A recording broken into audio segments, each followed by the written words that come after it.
Heiser, founder of Beacon Rock Research for Mining Clips, and with me is Bob Archer, President and CEO of Cangold Limited. That's CLD on the Toronto Venture Exchange. Bob, thanks for joining me. Hey, welcome, Mike. Always a pleasure.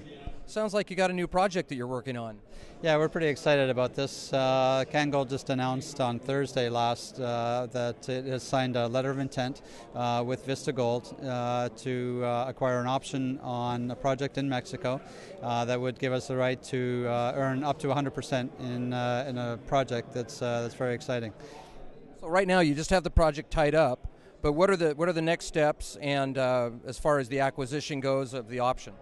Well, we'll be drafting up the actual option agreement itself and get that signed up within the next 90 days. And then we'll be moving forward with some work on the ground on the project. But essentially, the project has a PEA on it now, preliminary economic assessment that Vista did last year.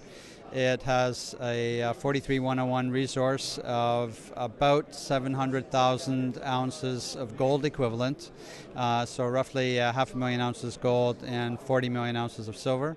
10 million ounces of silver. The historical production is about 600,000 ounces of gold and 40 million ounces of silver, dating back to the days of the Spaniards. So this is a past-producing district that's, they're not uncommon in Mexico. And Vista has consolidated the district, so the property is a little over 6,300 hectares, good size. And we see a lot of potential here to move this forward, and we think ultimately it has excellent potential to be a mine. So what part of Mexico is the project? It's in Sinaloa State. It's about 200 kilometers north of Mazatlan, and close to a small town called Cosala, which is a good mining area. Scorpio Mining is in that area as well with their main operation. So the people there understand mining, and there is an agreement already in place with the local landowners, the Ejido, 2-year agreement, and so there's already a well-established relationship there with the local people, and we've been in there ourselves and done our due diligence and spoke to the locals, and they're looking for jobs, and hopefully we can provide that for them. What about infrastructure to the project? You can drive right in. It's about a 3-hour drive from Mazatlan, so it's very easy to get to, and there's power and water relatively close by. So I guess number one is completing the acquisition, but what are your next steps following that?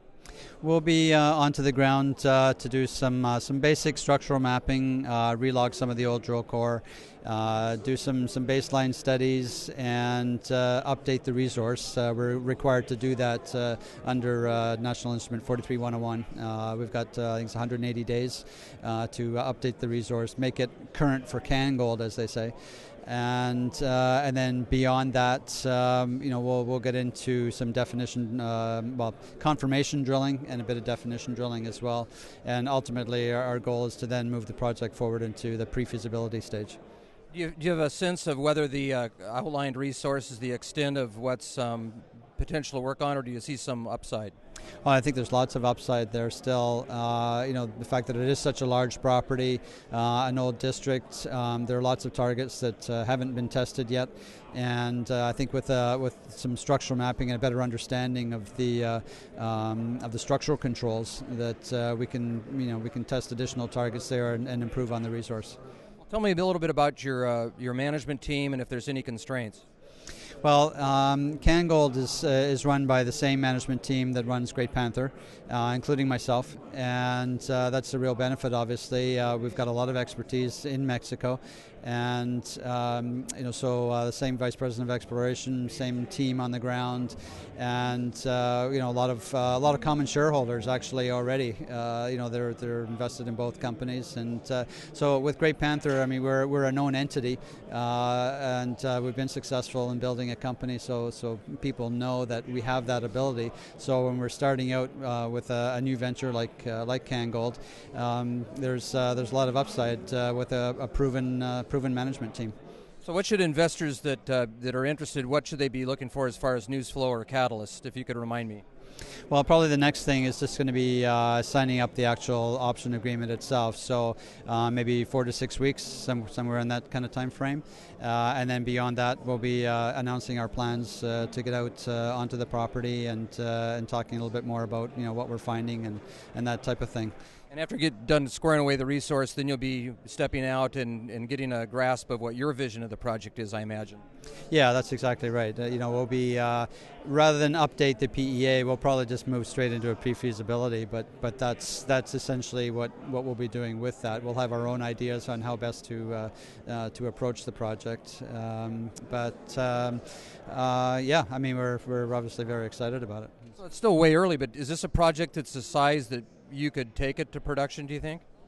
Yeah, just with the existing resource, with the PEA that's there, they talked about potential 30, 40, maybe 50,000 ounces production per year, and that effectively would make Cangold about the same size as Great Panther. But right now, Cangold has a market cap of about $3 million, so you can see the upside. And Cangold has a great share structure. There's only 34 million shares on issue. About 60% of that is in friendly hands, and so there's a very small float, and we had an excellent response when we made the announcement last week. Stock's already doubled from 5 to 10 cents, and I think it'll do well. Well, I'm thrilled that you took the time to talk to me about this project, and I just wish you all the best, and thank you so much for your time. Thank you, Mike. Appreciate it. Again, this is Mike Nieheiser with Beacon Rock Research, talking to Bob Archer, President and CEO of Cangold Limited. That's CLD on the Toronto Venture Exchange. Thanks again, Bob. Thanks, Mike.